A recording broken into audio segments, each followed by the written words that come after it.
वेदांत सार, वेदांत सार ग्रंथ में पेज नंबर 157 और 157 पेज के ऊपर से 2 नंबर की पंक्ति है। समाधि द्विधः सविकल्पकः निर्विकल्पकः च इति। लग गया? तो चलिए, तो बात यह चल रही है कि अद्वैत तत्व साक्षात्कार के लिए उपाय अर्थात साधन श्रवण, मनन, निधिध्यासन, समाधि इत्यादि बताए। अतः उन साधनों का स्वरूप क्या है, यह प्रश्न उपस्थित होता है।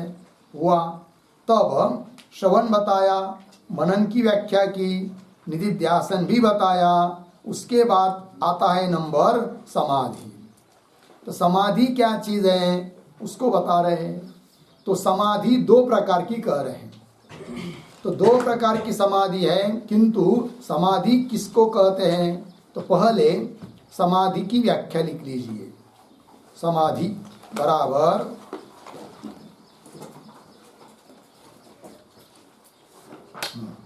नंबर 1 वृत्त्यंतर निरोध पूर्वक,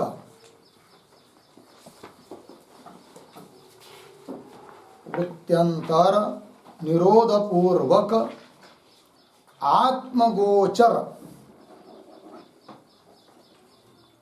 आत्मगोचर धारावाहिका चित्तवृत्ति ही, धारावाहिका चित्तवृत्ति ही समाधि।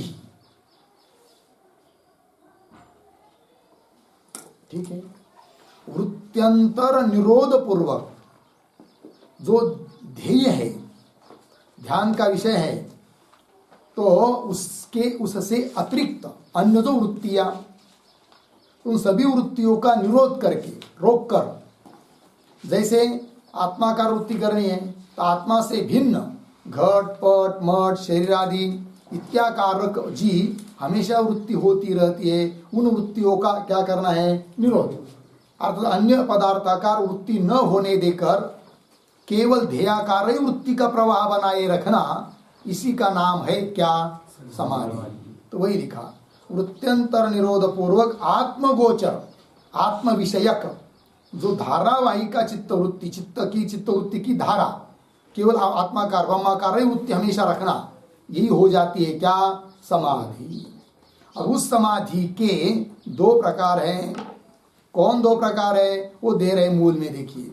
समाधि द्विधः सविकल्पक निर्विकल्पक, सविकल्पक समाधि, निर्विकल्पक समाधि। इसी को दूसरे शब्दों में कहते हैं संप्रज्ञात समाधि और असंप्रज्ञात समाधि।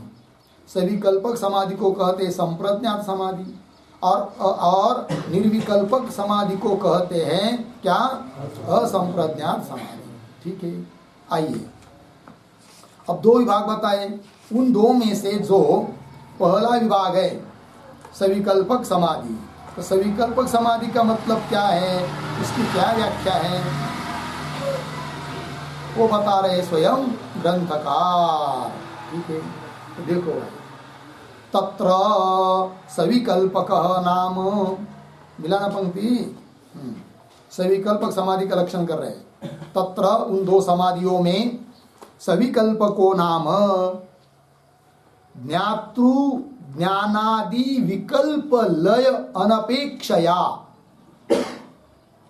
अद्वितीय वस्तुनि तदाकाराकारितायाः चित्तवृत्तेः अवस्थानम सविकल्पकः समाधि। ठीक है जी। तो चित्तवृत्तेः अवस्थानम, चित्तवृत्ति की स्थिति, अवस्थान मतलब स्थिति, अंतःकरण के वृत्ति की जो स्थिति। लेकिन कैसी स्थिति? तो पीछे से तदाकाराकारित कारिताया चित्तवृत्ति है। तदाकाराकारिता, तदाकारा मतलब कौन? उसके पूर्व में एक शब्द है अद्वितीय वस्तुनि। अद्वितीय वस्तु मतलब ब्रह्म तत्व है कि नहीं, ब्रह्म को विषय करने वाली ऐसी जो ब्रह्म के आकाराकार हुई चित्तवृत्ति, ऐसे चित्तवृत्ति के स्थिति को कहते हैं क्या? समाधि। किंतु ये सविकल्पक समाधि है। इसका एक वैशिष्ट्य है क्या कि ब्रह्माकार वृत्ति हुई है, अद्वैत ब्रह्म तत्व की अनुभूति आ रही है, किंतु इसके साथ साथ ज्ञाता, ज्ञान और ज्ञेय इनकी भी प्रतीति आ रही है कि मैं समाधि करने वाला हूं और मेरे समाधि का विषय, ध्यान का विषय आत्मा है, ध्येय, और मैं उसका ध्यान कर रहा हूं। तो ज्ञाता, ज्ञान, ज्ञेय इत्यादि जो त्रिपुटी, ज्ञाता, ध्यान, ध्येय त्रिपुटी, इनकी भी प्रतीति आती है और इनकी प्रतीति आते हुए भी अद्वैत वस्तु का भान हो रहा है। इसका नाम है क्या? सविकल्पक समाधि। और निर्विकल्पक समाधि में क्या है कि केवल ध्येयाकार वृत्ति है, वृत्ति भी उस ध्येय से अतिरिक्त प्रतीत नहीं हो रही है। फिर ध्याता, मैं ध्यान करने वाला, ज्ञाता, ज्ञान, ज्ञेय, ध्याता, ध्यान दे, कोई त्रिपुटी का भान नहीं है, केवल ध्येय, ध्येयाकार वृत्ति की स्थिति है। उसको क्या कहेंगे? निर्विकल्पक समाधि। वो आगे आ रही है। तो सविकल्पक समाधि और निर्विकल्पक समाधि दोनों का अंतर समझ में आया। दोनों भी वृत्तियां, दोनों भी समाधि में चित्त की वृत्ति ब्रह्माकार हो चुकी है, किंतु एक समय ज्ञाता, ज्ञान, ज्ञेय इत्यादि त्रिपुटी का भान है, वह समाधि हो जाती है क्या? सविकल्पक समाधि। ठीक है, तो वही लिखा है, देखिए, ज्ञातृ सविकल्पको नाम, मतलब सविकल्पक समाधि की व्याख्या क्या बता रहे? ज्ञातृ यहां से, तो ज्ञातृ मतलब ज्ञाता, ज्ञान और आदि शब्द से ज्ञेय। तो ज्ञाता, ज्ञान, ज्ञेय आदि विकल्प लय अनपेक्षा, उनके विकल्पों का जो विकल्प का लय की अपेक्षा न करते हुए। तो विकल्प, विकल्प शब्द का अर्थ लिखिए विभाग।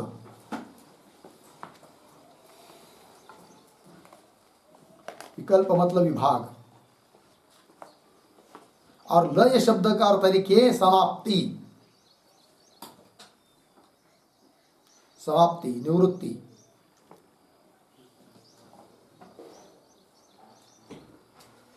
ठीक है जी। अब देखो भाई अर्थ पंक्तिशः शब्दशः, ज्ञातृ, ज्ञानादि इत्यादि जो विकल्प विभाग, उनके लय, लय मतलब समाप्ति, निवृत्ति, उसके लय की अनपेक्षा, उसके लय की अपेक्षा जहां नहीं है, अर्थात उनकी प्रतीति रहती है। किनकी? त्रिपुटी की, ज्ञाता, ज्ञान, ज्ञेय, है कि नहीं? उनके लय की अपेक्षा नहीं है, मतलब क्या? वो रहते हैं। बात समझ में आ रही कि नहीं? पंक्ति देखिए, ज्ञातृ, ज्ञानादि विकल्प लय अनपेक्षया, उसके लय के, उसके समाप्ति की, उनके निवृत्ति की अपेक्षा न करके, अर्थात वो रहते हैं, प्रतीति उनकी होती रहती है, ज्ञाता, ज्ञान, ज्ञेय की अनपेक्षया, जो अद्वितीय वस्तु, अद्वितीय ब्रह्म वस्तु में तदाकाराकारिताया, तदाकाराकारिताया ब्रह्म के आकाराकार हुई जो चित्तवृत्ति, अद्वैत वस्तु के आकाराकार हुई चित्तवृत्ति, तदाकाराकारिताया चित्तवृत्ते अवस्थान सविकल्पकः समाधि। लग गया इतना? आगे चलिए, तदा मृण्मय गजादि भाने मृद्भानवत् द्वैत भाने पे अद्वैतम वस्तु भासते। अब देखो भाई, तो समाधि की व्याख्या की, सविकल्पक समाधि की। प्रश्न उपस्थित होता है कि भाई कोई भी आदमी समाधि में प्रवृत्त होता है, किस लिए? कि समस्त जगत का द्वैत का भान न हो, केवल अद्वैत तत्व का अपने स्वरूप का ही भान हो, इसलिए प्रवृत्त होता है। और सविकल्पक समाधि में तो ज्ञाता, ज्ञान, ज्ञेय इत्यादि सबकी प्रतीति हो रही है, अर्थात प्रपंच की प्रतीति हो रही है, द्वैत की प्रतीति हो रही है। तो फिर क्या काम की वो समाधि? ऐसा कोई शंका करेगा तो उसका उत्तर दे रही इस पंक्ति से, तदा इत्यादि पंक्ति से, कि सविकल्पक समाधि के काल में भले ज्ञाता, ज्ञान, ज्ञेय इत्यादि की प्रतीति हो रही हो, तो भी अद्वैत आकार प्रतीति है, अखंड ब्रह्म की प्रतीति है। ये कह रहे उदाहरण देकर पंक्ति को देखिए, तदा, और तदा के पूर्व में अवतरण के रूप में एक वाक्य लिखते हैं कि जिसका उत्तर तदा इत्यादि पंक्ति से दिया जा रहा है। तो लिखिए ननु सविकल्पक समाधौ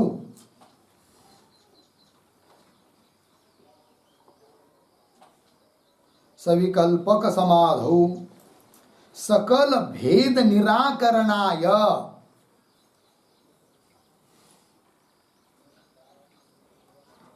सकल भेद निराकरणाय प्रवर्तनात्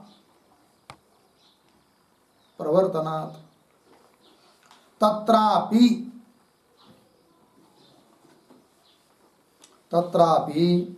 ज्ञात्रादि भेद विषयत्वेन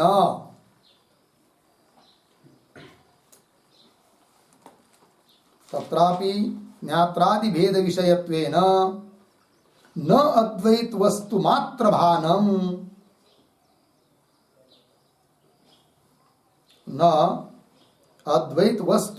भानम तत्र इति आशंक्य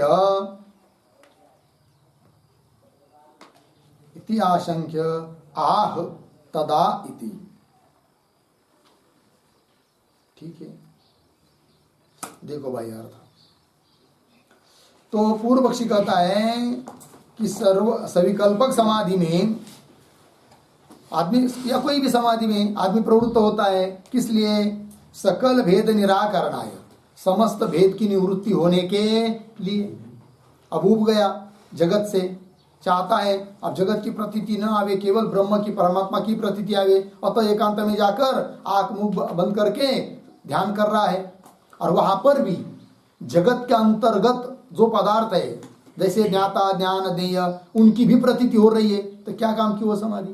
तो देखिए भाई, ननु सविकल्पक समाधो सकल भेद निराकरणाय प्रवर्तना, प्रवृत्त हुआ होने से वैसी प्रतीति उसको होनी चाहिए फिर सभी भेद रहित परमात्मा की। किंतु तत्रापि ज्ञात्रादि भेद विषयत्वेन, वहां पर भी सविकल्पक समाधि में भी ज्ञाता ज्ञान ज्ञेय इत्यादि भेद उस वृत्ति का विषय हो रहा है, प्रतीति हो रही है। तो न अद्वैत वस्तु मात्र भान, उस सविकल्प समाधि में केवल अद्वैत वस्तु मात्र का भान है, ये कह सकते हैं क्या? नहीं कह सकते हैं, है कि नहीं? ये शंका कर रहा है कोई, अर्थात अद्वैत वस्तु का भान वहां है नहीं, क्योंकि भेद का ही भान है। तो समाधि में तो अद्वैत का भान होता है, तो कैसे आप उसको समाधि कह पाओगे? ये कोई शंका करेगा। तो उसका उत्तर दे रहे हैं क्या, कि सविकल्पक समाधि में भले ज्ञाता ज्ञान इत्यादि की प्रतीति हो रही है, तो भी अद्वैत की प्रतीति है। कैसे? देखिए, तदा शब्द का अर्थ होता है सविकल्पक समाधि काले। ठीक है, सविकल्पक समाधि काले।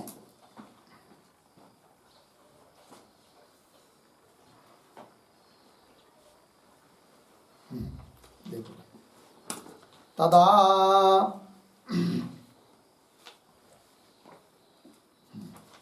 सविकल्पक समाधि काले। देखो अर्थ, तदा मृन्मय गजादि भानेपि, दृष्टांत है। तदा का समाधि काले, समाधि सविकल्पक समाधि के अनुभव काल में, यह आगे वाला मृन्मय गजादि ऐसा नहीं। तदा तो सविकल्पक समाधि के अनुभव काल में अर्थ हुआ, किंतु मृन्मय इत्यादि दृष्टांत दे रहे। तो मृन्मय गजादि भानेपि मृद भानवत, दृष्टांत हुआ। फिर तदा का अन्वय किन के साथ है? तो तदा आगे देखिए, द्वैत भानेपि अद्वैतम वस्तु भासते, ये मुख्य वाक्य हुआ। अन्वय मिला कि नहीं? तदा के आगे क्या? तदा द्वैत भाने अपि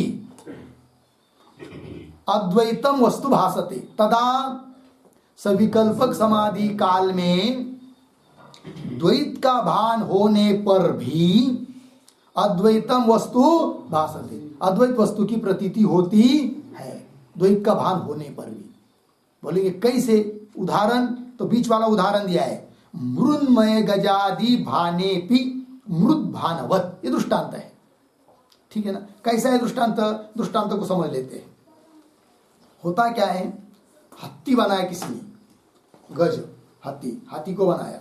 किस चीज का बनाया? मिट्टी का, है कि नहीं? बहुत बड़ा हाथी बनाया और लोग बहुत देखने के लिए आ रहे हैं। अरे देखो भाई कितना बढ़िया हाथी बनाया उन्होंने, चलो देखने के लिए चलते हैं। आते हैं और देखते हैं हाथी को, लेकिन हाथी किसका है? मिट्टी का। अब लोग बोल रहे हैं देखो हाथी देखो कितना सुंदर है, उसकी सूंड कितनी अच्छी है, उसके पैर, उसका कान कितना बढ़िया बनाया है। ये सब भेद दिखाई दे रहा है कि नहीं? ये सूंड है कि नहीं? ये कान है, ये पैर है, ये पूंछ है कि नहीं? और ये हाथी है, ये सब दिखाई दे रहा है। ये भेद हुआ। तो भी अंदर से बुद्धि है, ये सब क्या है? मिट्टी है। देखने वाले की बुद्धि में क्या है? ये सब क्या है?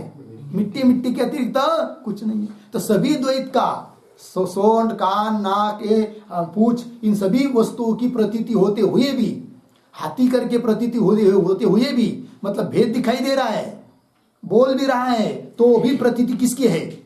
मिट्टी की ही है।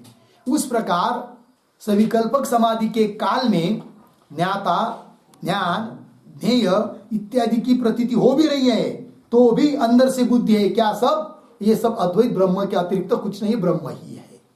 तो अद्वैत वस्तु का भान होता है, द्वैत का भान होते हुए भी वही दिया। चलिए, मृन्मय गजादि भाने अपि, हत्ती का भान होने पर भी, प्रतीति होने पर भी, भान मतलब प्रतीति, मृद भानवत, ये दृष्टांत हुआ। उस प्रकार सभी कल्पक समाधि में द्वैत भाने अपि अद्वैतम वस्तु भासते। लग गया इतना? हाँ। तो ये जो पंक्ति आई है तदा इत्यादि, उसके ऊपर एक टिप्पणी लिखते हैं हम लोग। तदा का अर्थ तो लिख लिया आपने। तदा बराबर सविकल्पक समाधि अनुभव काले, सविकल्पक समाधि अनुभव काले, आगे ज्ञात्रादि भेद प्रतीतौ अपि, ज्ञात्रादि भेद प्रतीतौ अपि अद्वैतम वस्तु,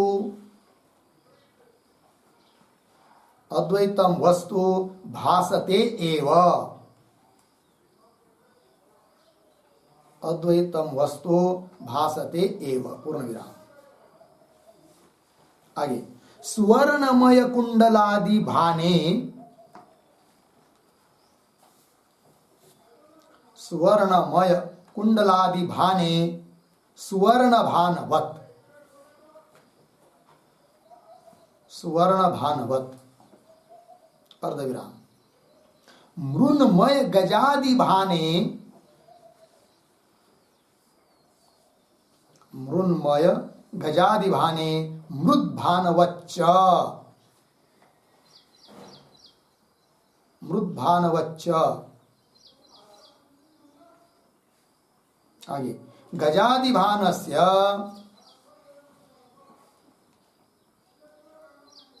गजादि भानस्य वाचारंभण मात्रत्ववत्,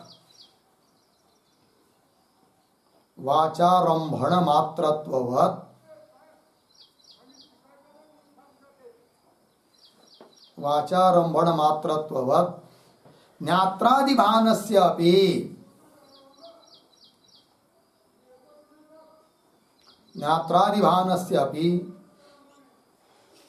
वाचारंभण मात्रत्वात्,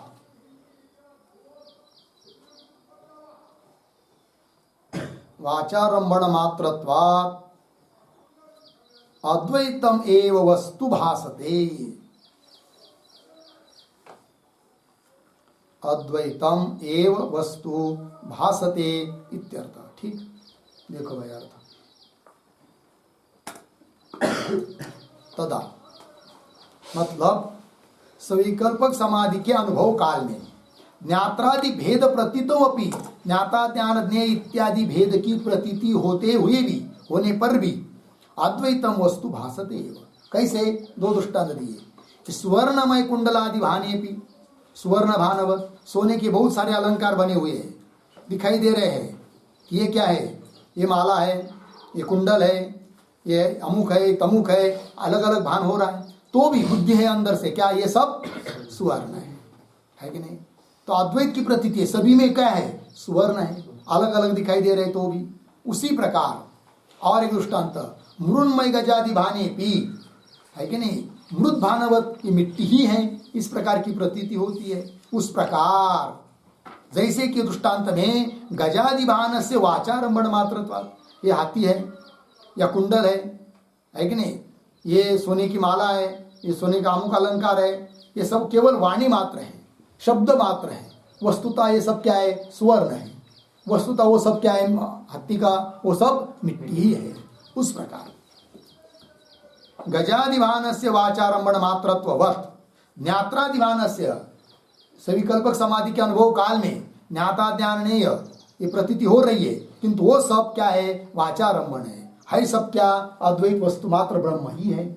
मतलब द्वैत का भान होते हुए भी अद्वैत का भान होता है सविकल्पक समाधि में, वो बता दिया यहाँ पर। हो गया। आइए मूल में, तदुक्तम, ये जो बात बताई कि सविकल्पक समाधि उसमें अद्वैत तत्व का भान होता है, और तो भी द्वैत का भान होती हुई भी अद्वैत तत्व का भान होता है, ये बात बताई ना। तो उसके लिए प्रमाण के रूप में उपदेश शास्त्री का श्लोक दे रहे ग्रंथकार।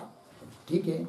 तो जिस अद्वैत तत्व का भान होता है वो अद्वैत तत्व कैसा है, और उसका भान होता है द्वैत का भान होते हुए भी अद्वैत का भान होता है, ये सब बात बताई जा रही है। तो श्लोक को देखते हैं, पहले बोलता हूं फिर पदच्छेद अन्वय। दृश्य स्वरूपम गगनोपमं परम सकृत विभातम त्वजमेकम अक्षरम अलेपकम सर्वगतम यदद्वयम तदेव चाहम सततम विमुक्तम ओम इति। पदच्छेद देखिए। दृश्य स्वरूपम गगनोपमं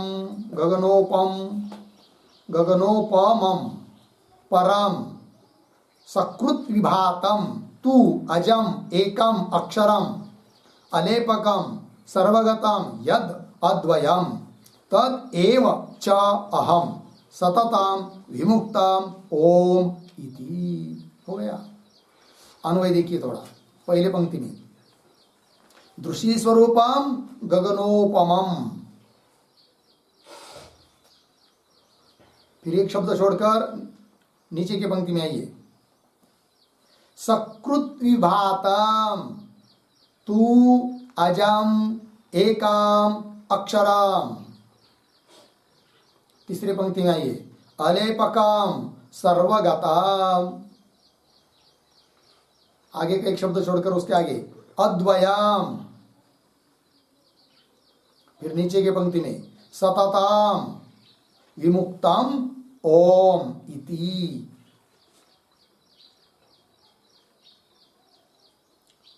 इति के बाद तीसरे पंक्ति में यद,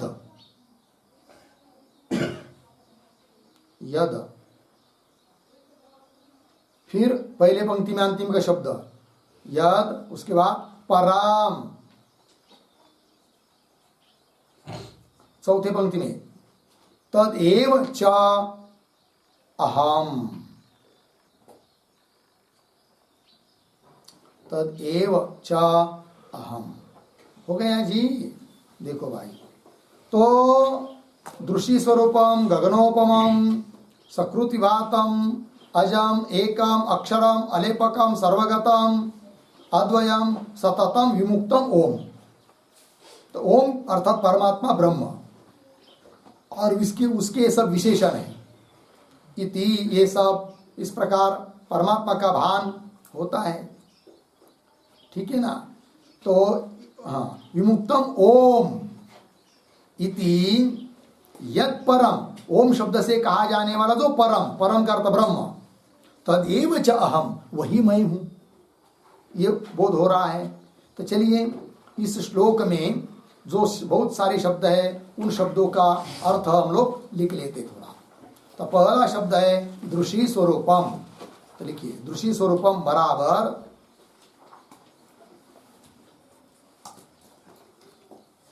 दृषि बराबर दृष्टि, दृषि बराबर दृष्टि, तस्याः रूपम, तस्याः रूपम द्रष्टृत्वम, द्रष्टृत्वम तत् यस्य तद यस्य परमात्म स्वरूपस्य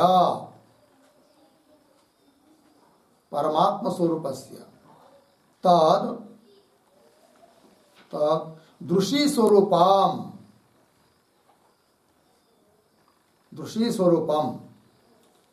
साक्षी स्वरूपम इत्यर्थः।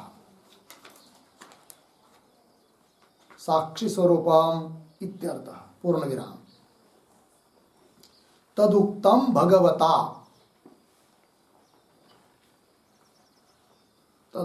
भगवता उद्धरण चिन्ह में उपद्रष्टानुमंता च भर्ता भोक्ता महेश्वरः।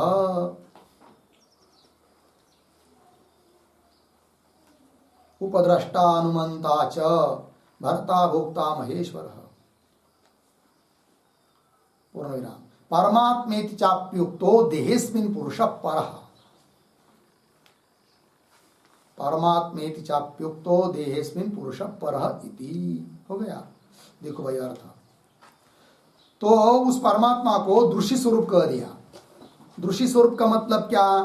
तो उसमें शब्द है दृषि। दृषि शब्द का अर्थ होता है दृष्टि। तस्या रूपम, उस दृष्टि का जो रूप है अर्थात दृष्टृत्व, और तद यस्य, वो दृष्टृत्व है जिस परमात्मा स्वरूप का, उस परमात्मा को कहते हैं तद दृश्य स्वरूपम अर्थात साक्षी स्वरूपम। तो दृश्य स्वरूपम का अर्थ हो गया क्या? साक्षी स्वरूपम। साक्षी स्वरूप है, दृष्टा है वो, दृश्य नहीं है परमात्मा, दृष्टा है, सबको देखने वाला है कि नहीं? और किसी से दिखता नहीं है।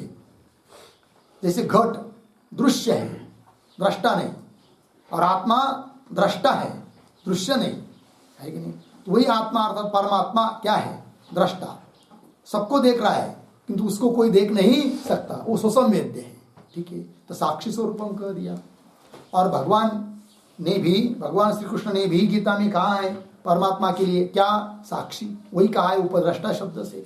तो परमात्मा कैसा है? उपद्रष्टा है, अनुमंता है, भर्ता भोक्ता महेश्वर।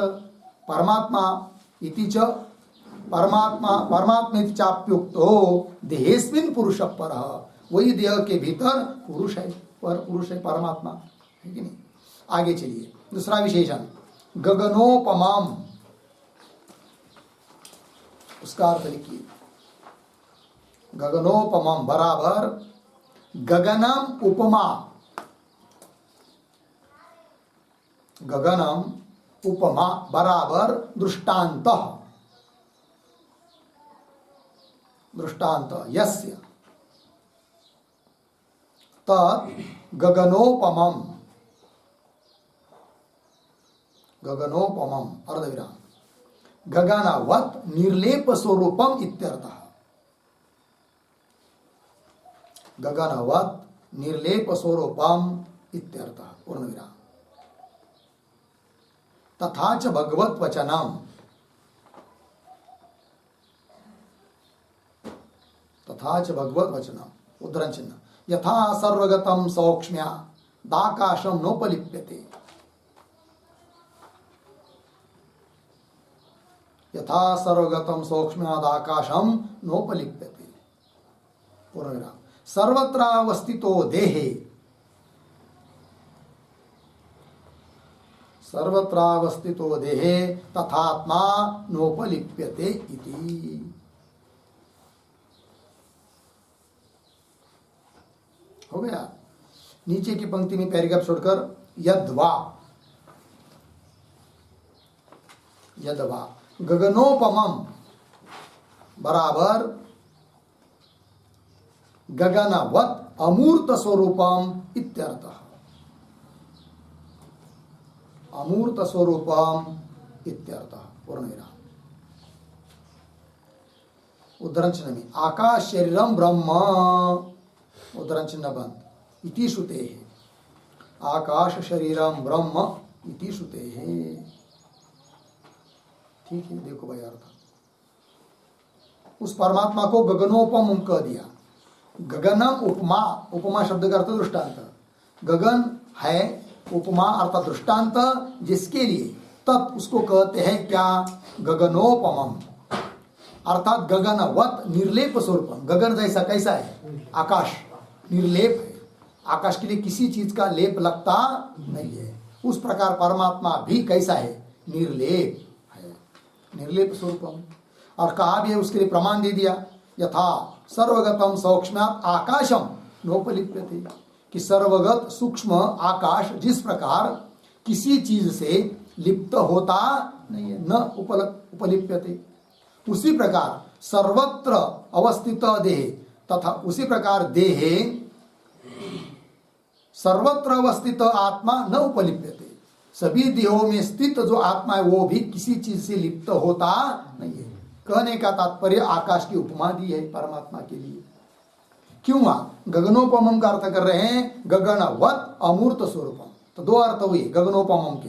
क्या? एक तो अर्थ हुआ गगन की तरह निर्लेप, दूसरा अर्थ गगन की तरह अमूर्त। जैसे गगन कोई मूर्त पदार्थ नहीं है कि नहीं? घट घट की तरह, घट मूर्त है, क्रियावत्व मूर्तत्व, ठीक है ना?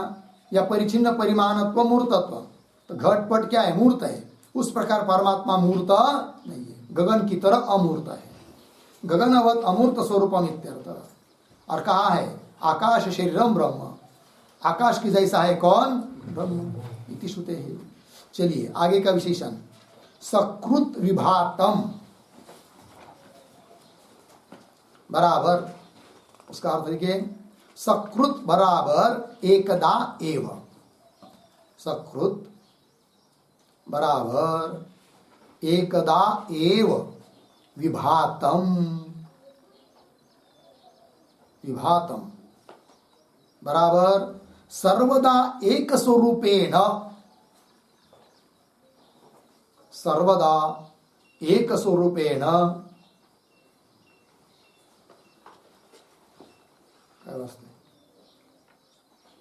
सर्वदा एक स्वरूपेण भासमानम, सर्वदा एक स्वरूपेण भासमानम चंद्रादि प्रकाशवत, चंद्रादि प्रकाशवत न वृद्धि क्षयशीलम इत्यर्थः, न वृद्धि क्षयशीलम इत्यर्थः। ठीक है, देखो भाई अर्थ, सकृत विभातम का मतलब क्या? सकृत शब्द का अर्थ लिख दिया एकदा एव, विभातम मतलब सर्वदा एक स्वरूपेण भासमानम, विभातम का अर्थ होता है भासमानम, सकृत मतलब एकदा, एकदा मतलब एक स्वरूपेण, एक रूप से ही भासमान है। कौन? परमात्मा। चंद्र प्रकाश की तरह नहीं है। चंद्र प्रकाश कैसा है? सकृत विभात है क्या? चंद्र प्रकाश नहीं है। वो कैसा है? चंद्र का प्रकाश कभी थोड़ा, कभी बड़ा, कभी बड़ा, मतलब वृद्धि क्षयशील है। इस प्रकार परमात्मा का स्वरूप नहीं है, हमेशा ज्यों का त्यों जैसा कि वैसा ही भासमान है। इसलिए उसको कह दिया क्या? सकृत विभातम। वही कहा चंद्रादि प्रकाशवत न वृद्धि क्षयशीलम इत्यर्थ। आगे चलिए, अजाम, अजम बराबर जन्म रहितम,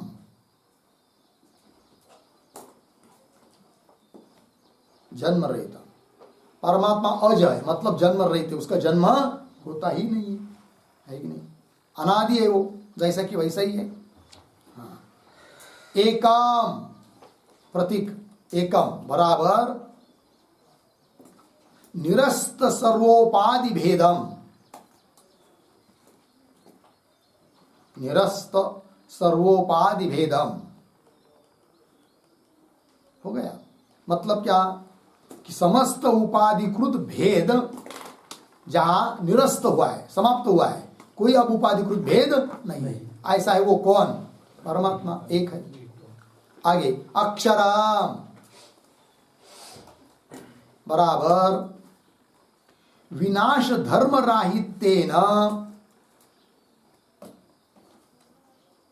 विनाश धर्म राहित्येन कूटस्थ स्वरूपम, कूटस्थ स्वरूपम पूर्ण विराम। तथा च भगवान आह, तथा च भगवान आह उद्धरण चिन्ह में क्षर सर्वाणि भूतानि, क्षर सर्वाणि भूतानि कूटस्थोक्षर उच्यते, कूटस्थोक्षर उच्यते। ठीक है, देखो भाई अर्थ, परमात्मा अक्षर है, मतलब विनाश धर्म से रहित होने के कारण कूटस्थ स्वरूप है। कौन? परमात्मा, नष्ट नहीं होता है। तत् भगवान ने भी कहा है, क्षर सर्वाणि भूतानि, सर्वाणि भूतानि क्षर, आणि कूटस्थ अक्षर। कूटस्थ अर्थात वही परमात्मा अक्षर है, नाश न होने वाला है, और उसको छोड़कर बाकी सब कुछ क्षर है, नाश होने वाला है। आगे चलिए, आगे का प्रतीक अलेपकम, अलेपकम बराबर असंगत्वात्, असंगत्वात् अविद्यादि दोष रहिताम, अविद्यादि दोष रहिताम। ठीक है, अलेपकम का अर्थ असंग होने से, परमात्मा असंग होने के कारण अविद्यादि दोष से रहित है। अविद्यादि दोष का लेप उसको लगता नहीं है। ठीक है, और प्रमाण लिखिए आगे, असंगो ही अयम पुरुष इति श्रुते है, श्रुति बता रही है असंगो ही अयम पुरुष, यह पुरुष अर्थात परमात्मा असंग है, ये कह दिया। आगे का प्रतीक सर्वगतम, सर्वगतम बराबर सर्वत्र ब्रह्मादि स्थावरांतेषु, सर्वत्र ब्रह्मादि स्थावरांतेषु भूतेषु, भूतेषु गताम बराबर व्याप्तम, गतम बराबर व्याप्तम। ठीक है, सर्वत्र मतलब ब्रह्मदेव से लेकर अगदी स्थावर कीड़ा मुंगी तक, पेड़ पौधे तक, सभी भूतों में गत है, गत है अर्थात व्याप्त है, अतः उसको कह दिया क्या? सर्वगतम। फिर आगे चलिए अद्वयम, अद्वयम बराबर सजातीय विजातीय भेद राहित्येन,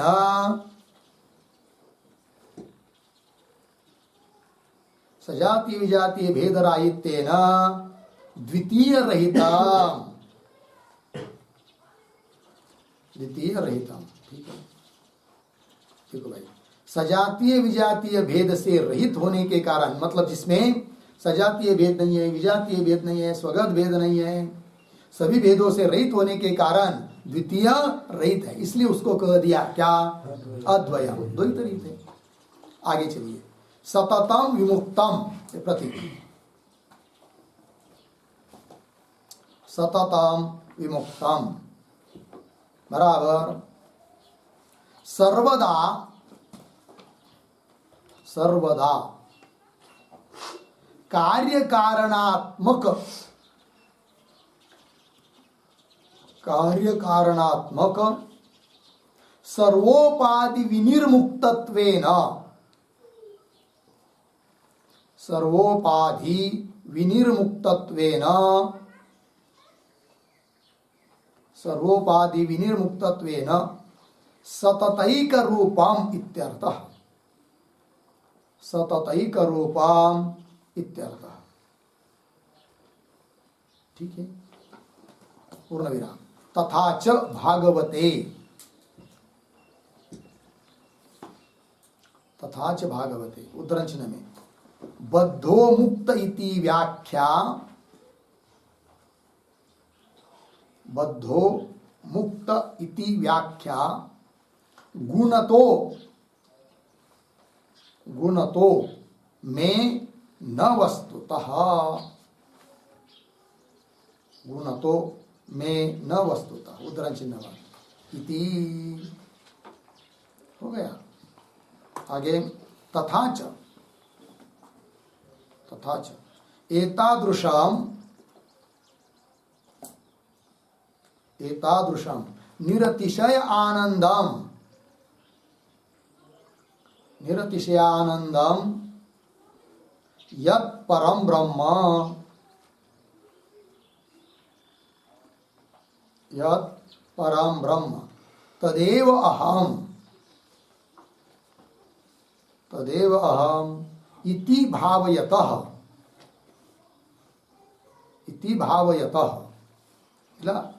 आगे निषेध प्रतियोगित्वेन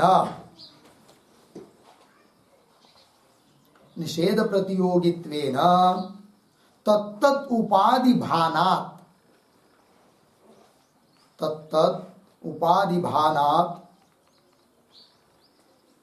तत्प्रयुक्त भेद भाने अपि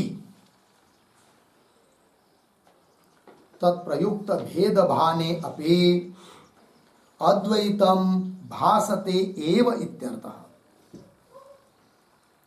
अद्वैतम भासते एव इत्यर्थः। ठीक, देखो भाई अर्थ। तो सततम विमुक्तम मतलब क्या? सर्वदा कार्य कारणात्मक सर्वोपाधि विनिर्मुक्तत्वेन, सभी हमेशा कार्य कारणात्मक सभी उपाधियों से रहित होने के कारण विनिर्मुक्तत्वेन सततैक रूपम, हमेशा एक रूप ही है वो परमात्मा, इसलिए कह दिया सततम विमुक्तम, हमेशा विमुक्त है, कोई उसको उपाधि नहीं है।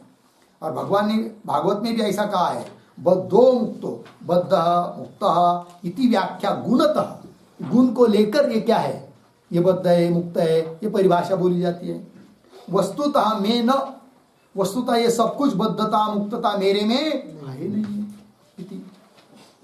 तो ये तथा च मिला एतादृशम निरतिशय आनंदम, इस प्रकार निरतिशय आनंद स्वरूप यत् परम ब्रह्म, जो परमात्मा है ब्रह्म है, तदेव हम, वही मैं हूं, इति भावयतः पुरुषस्य, ऐसा चिंतन करने वाला जो पुरुष है उसको अद्वैत का भान हो रहा है कि नहीं? किंतु द्वैत का भान होते हुए भी अद्वैत का भान हो रहा है। वो द्वैत का भान कैसे? तो इन सभी चीजों का जो निषेध बताया है कि नहीं, तो सजाति विजाति भेद रहित है कि नहीं आदि करके, तो निषेध का प्रतियोगी के रूप में, जैसे जिसका निषेध कर रहे हैं वही क्या होता है, निषेध का प्रतियोगी। जैसे यहाँ पर घट नहीं है तो निषेध किसका हुआ? घट का। तो जिसका निषेध हो रहा है वो क्या होता है? प्रतियोगी। तो यहाँ पर घट नहीं है, केवल क्या है, केवल खाली कमरा है, तो खाली कमरे का भान हो रहा है, अर्थात यहाँ पर घट नहीं है, पट नहीं है कि नहीं? तो घट नहीं है, पट नहीं है, तभी तो खाली कमरा है ना, तो खाली कमरे का भान हो रहा है। तो भी निषेध जिनका हो रहा है, घट नहीं पट नहीं, उस निषेध के प्रतियोगी के रूप में घट पट का भान हो रहा है। किंतु घट पट का भान होते हुए भी निषेध का प्रतियोगी के रूप में घट पट आदि का भान होते हुए भी कमरा क्या है? खाली है। उसी प्रकार जो परमात्मा है अद्वय सच्चिदानंद घन सर्वगत है कि नहीं, दृष्टि स्वरूप, उसका भान हो रहा है, तो भी अद्वैत का भान होते हुए भी जिन जिन चीजों का निषेध किया उन निषेध के प्रतियोगी के रूप में अन्य वस्तु का भान भी हो रहा है। तो अन्य वस्तु का भान होते हुए भी क्या हो रहा है? अद्वैत तत्व का भान हो रहा है। उस प्रकार सविकल्पक समाधि में ज्ञाता ज्ञान ज्ञेय इत्यादि त्रिपुटी का भान हो रहा है, तो भी क्या है? अद्वैत वस्तु का भान है। इस बात को पुष्ट करने के लिए यह श्लोक दिया प्रमाण के रूप में। ठीक है, आइए अंतिम पंक्तियां टिप्पणी की।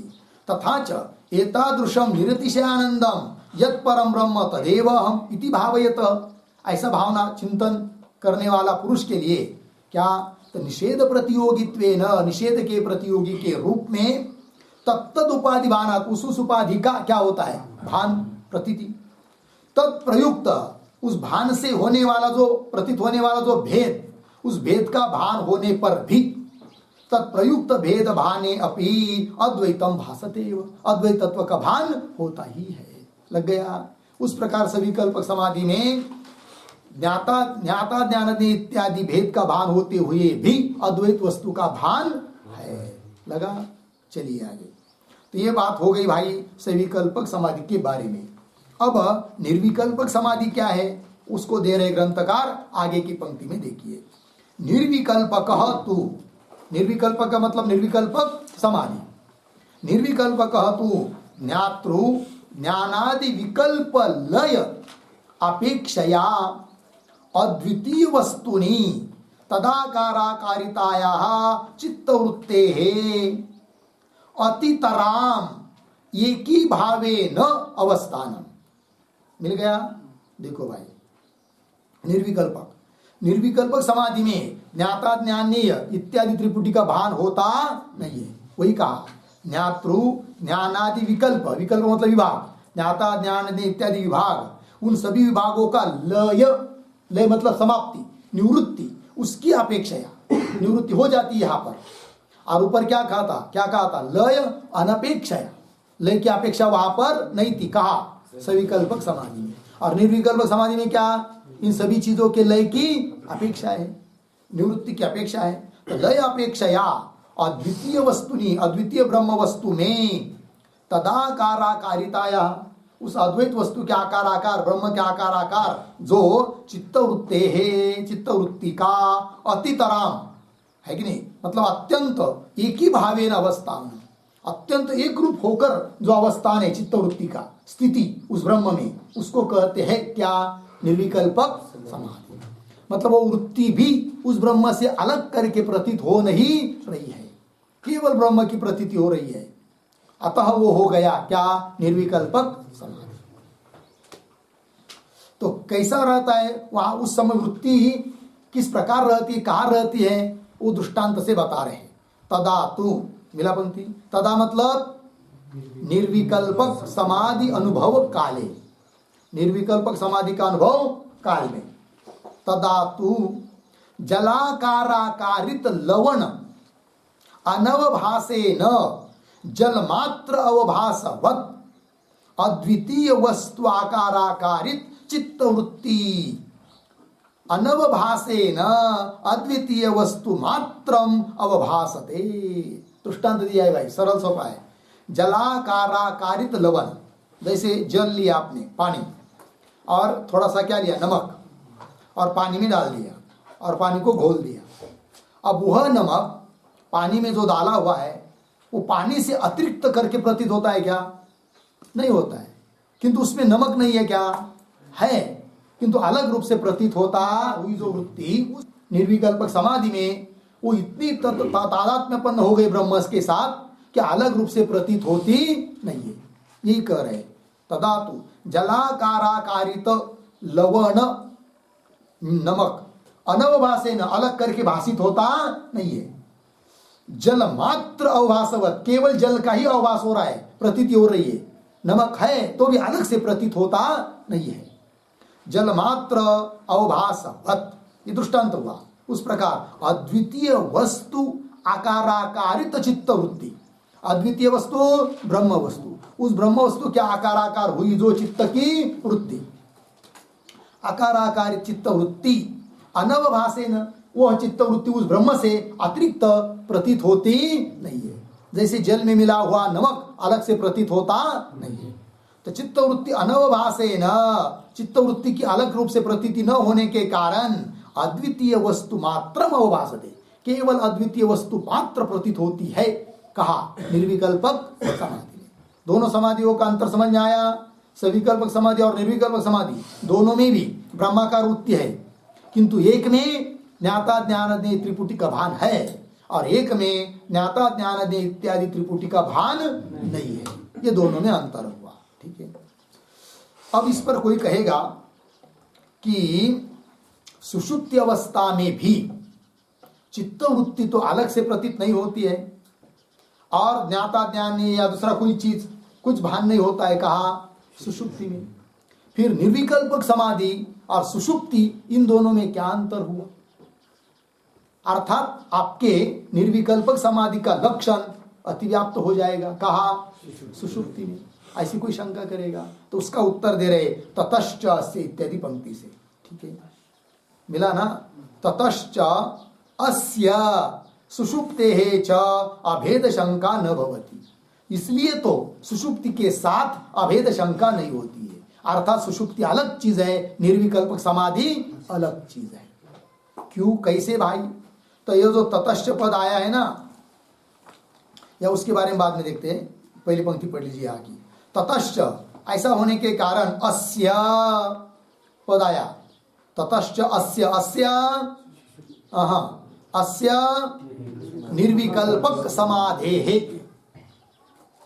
आगे सुषुप्तेः च, मतलब निर्विकल्पक समाधि का और सुषुप्ति का अभेद शंका न भवति, दोनों एक ही है, यह शंका होती क्यों? यही भेद है क्या कि निर्विकल्पक समाधि में वृत्ति रहती है किंतु अलग रूप से भासती नहीं है, और सुषुप्ति में वृत्ति रहती ही नहीं है, वो अपने कारण में लीन हो जाती है। तो सुषुप्ति में वृत्ति है ही नहीं और समाधि काल में वृत्ति तो है किंतु प्रतीत नहीं होती, इतना ही भेद है दोनों का। लग गया? वही दे रहे आगे। उभयत्र, उभयत्र मतलब समाधि सुषुप्त्यो, हाँ, निर्विकल्प समाधि और सुषुप्ति, इन दोनों में। उभयत्र वृत्ति अभाने समाने अपि, वृत्ति का भान न तो निर्विकल्पक समाधि में हो रहा है न तो सुषुप्ति में हो रहा है, वृत्ति का अभान दोनों में समान है। दोनों में मतलब कहाँ का? निर्विकल्पक समाधि और सुषुप्ति। उभयत्र वृत्ति अभाने समाने अपि तत्सद्भाव असद्भाव मात्रेण अनयोः भेदोपपत्तेः। तत्सद्भाव असद्भाव, तत्सद्भाव तत् वृत्ति सद्भाव, वृत्ति की विद्यमानता है कहा? निर्विकल्पक समाधि में, और तद असद्भाव, वृत्ति की अविद्यमानता, वृत्ति है ही नहीं कहा? सुषुप्ति में लीन हो चुकी है। तत्सद्भाव असद्भाव मात्रेण अनयोः, अनयोः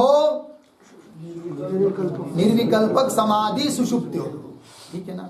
निर्विकल्पक समाधि और सुषुप्ति में भेद उपपत्ते है, दोनों में क्या है? भेद है, ठीक है ना?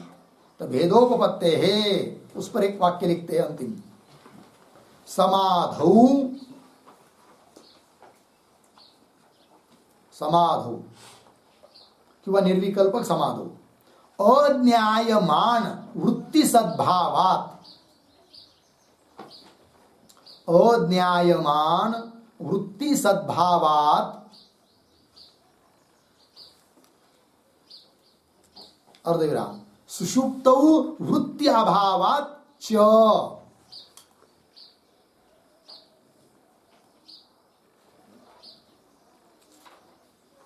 लिखा क्या लिखा?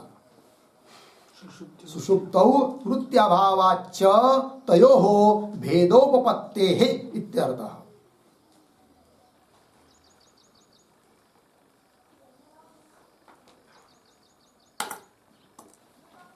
ठीक है, तयोः भेदोपपत्तेः इत्यर्थः। निर्विकल्पक समाधि में अज्ञायमान मतलब ज्ञात नहीं हो रही है लेकिन प्रतीत नहीं हो रही है, अज्ञायमान वृत्ति सद्भाव, और सुषुप्त वृत्ति अभाव, सुषुप्ति में वृत्ति है नहीं है, इसलिए इन दोनों में क्या है? भेद है। ठीक है, आपके पुस्तक में पेज नंबर 161 निकालिए। ऊपर से पहला पैराग्राफ छोड़कर दूसरे पैराग्राफ में देखिए, ननु मिला, ननु समाधि सुषुप्त्योः विज्ञेय अभावेन वृत्ति अभानात् अभेदम आशंक्य परिहरति ततश्च इति। ठीक है, पूर्व पक्षी बोल रहा है कि समाधि और सुषुप्ति इन दोनों में विज्ञेय, विज्ञेय मतलब ज्ञान का विषय, उसका अभाव होने के कारण वृत्ति अभानात्, वृत्ति का भान नहीं हो रहा है समाधि में भी सुषुप्ति में भी, इसलिए अभेदम आशंक्य, हो सकता है दोनों अभेद है क्या, ऐसी कोई शंका करेगा। यदि ऐसी कोई शंका करता है तो उसका परिहार कर रहे ग्रंथकार ततश्च इत्यादि पंक्ति से, परिहरति ततश्च इति। तत्र युक्तिम आह उभयत्र इति, युक्ति बताया उभयत्र इत्यादि पंक्ति से।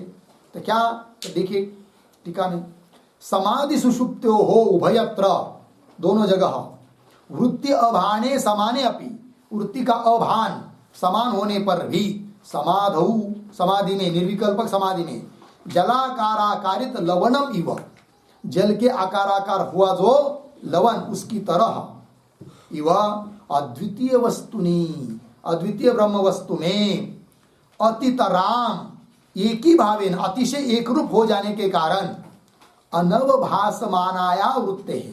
अनवभासमान है मतलब भाषित नहीं हो रही है, किंतु भाषित न होने वाली भी वृत्ते है सद्भाव वृत्ति विद्यमान है। कहाँ पर? निर्विकल्पक समाधि। और सुषुप्त उच्च वृत्ते सर्वथा एव अभाव। और सुषुप्त अवस्था में तो वृत्ति बिल्कुल वृत्ति का क्या है? अभाव है। अज्ञान में लीन हो चुकी है, वृत्ति है ही नहीं है। तो सुषुप्त उच्च वृत्ते सर्वथा एव अभावात् समाधि सुषुप्त्यो हो भेदोपपत्ते है। समाधि और सुषुप्ति इन दोनों में भेद की संगति लग जाती। दोनों अलग अलग चीज है, दोनों एक नहीं है। हो गया जी। चलिए, तो ज्ञान के साधन जो श्रवण मनन निधिध्यासन समाधि वगैरह है उनका निरूपण किया। अब इसके बाद आगे उस समाधि के क्या अंग होते हैं इस बात को बताना चाहते ग्रंथकार। समाधि बताया, समाधि का स्वरूप, समाधि के भेद बताया, और समाधि ज्ञान का अंग है ये भी बात बताई। किंतु समाधि प्राप्त होने के लिए कौन कौन चीजों की आवश्यकता है उस चीज को बताना चाहते ग्रंथकार, किंतु उसका विचार हम लोग कल करते हैं। ओम पूर्णमदः पूर्णमिदं पूर्णात् पूर्णमुदच्यते पूर्णस्य पूर्णमादाय